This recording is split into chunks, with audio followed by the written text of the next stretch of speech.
morning class. So I'm here today to discuss about myths.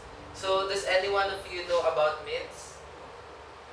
Okay, so okay lang yan kahit di nyo binasa yung binigay ko sa inyo na basahin. Kahit 2 linggo na yun, okay lang yung class. Okay, so do you know what a myth is? Okay, syempre hindi. So a myth is a story that explains particular concept or a supernatural happening in the world. So, ngayon, we're going to talk about a specific myth that is kilala siya sa Manila, which is the myth of Luningning. So, alam niyo ba yun, guys? Okay, so okay lang yan. May papanood ako sa inyo yung story ni Luningning, and I hope may matutunan kayo and gusto ko yung reactions nyo after this video. Okay, so let me just close the lights. Reset Setyembre taong 2000, nabalita ang pagtalo ng isang estudyanteng babae mula sa ikapitong palapag ng isang universidad sa Maynila. Wala raw itong iniwan na sulat o anumang bakas ng pagpapaalam. At hanggang ngayon, makalipas ang mahigit 20 taon. Okay ka lang ba? Parang ang bigat kasi ng feeling sa kaso na to. Parang may nakatingin sa'yo. Sa akin? Sa akin pa talaga? Sa dyan sa mga chairs. May nakatingin sa atin. Baka sa isip mo lang. Ito naman. Okay. Uy, alam mo, Pastela. May nabalitaan kasi akong kwento na sa nursing building daw may nagpapakita. Kasi may isang estudyante dito sa school natin. Ano daw after ng night class niya, paglabas niya, may tumitingin daw sa kanya sa isang classroom, sa pintuan. Baka hindi siya totoo. Yun yung sabi Tsaka, alam mo, baka siya na yan si Luningning. Parang, Ba't ka na naman? kasi parang meron nga nakatingin. Alam mo, baka nasa isip mo lang yan, nag-i-illusion ka lang. Hindi talaga. Parang may nakatingin sa akin. Parang palagi siya nandito, nakaupo. Lagot ka, mag-aapang yan sa'yo. Kung makita ko nga.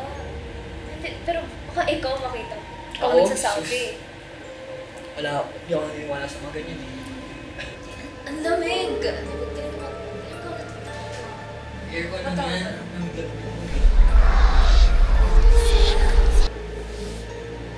Narinig mo yun? Mali. May bumubulong. Wala kang tao. Parang may ibang tao dito. Wala, konti May lang. kasama tayo. Konti lang tayo, walang tao. Kaya mo tatahimik ang room natin. Besides sa aircon, na yung ingay ng aircon, may ibang tao. Wala akong narinig. Wala akong narinig. Meron. Lagot ka, baka sinuningin yan. Sana hindi. Yan. CR tayo. Sige, tara.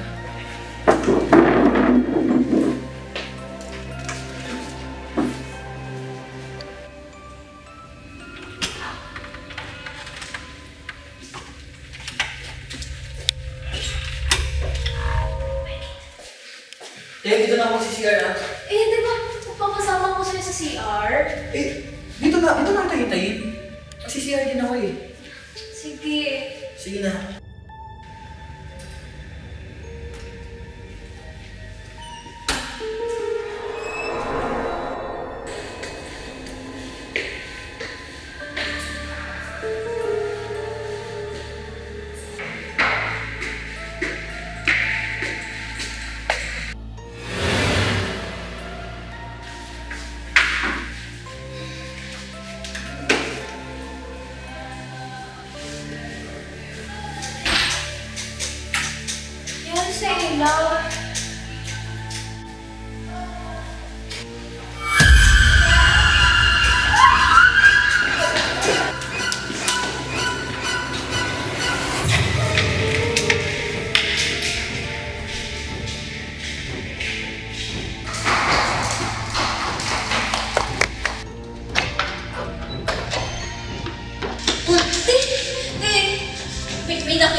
tagal mo mag-CR.